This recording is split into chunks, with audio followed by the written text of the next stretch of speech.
দেখেন যারা খোলামেলার কথা বলছে আমার কাছে তো যারা ওখানে খেলতে গিয়েছে তাদের এত খোলামেলা কোনো ড্রেস আমার মনে হয়নি। আমার মনে হয়েছে তারা কমফোর্টেবল ড্রেস পরে গিয়েছে ওইখানে।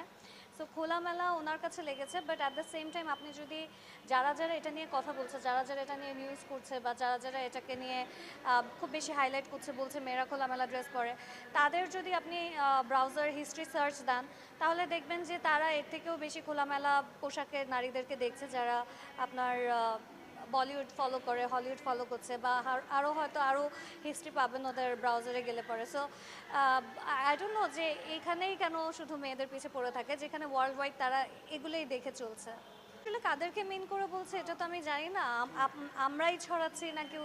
এখন আমাকে যেহেতু পার্সোনালি নোটিশ পাঠায়নি, আমাকে যেহেতু মিন করে বলেনি, সো আমি এটাকে পার্সোনালি নিচ্ছিও না, এটাকে নিয়ে আমি কিছু বলছিও না। এখন আমাদের দেশে এটাকে আপনারা শো অফ বলছেন, বিদেশে বা বলিউডে বা যে আইপিএল যে খেলাগুলো হচ্ছে, যে প্রীতি জিন্তা ওখানে গিয়েছে, সে কি বোরকা পরে গেছে? বা ওখানে যারা খেলছে তারা কি এরকম করছে, মানে এরকম টাইপের কোনো ড্রেস পরে গেছে? তারা কি করতে গেছে?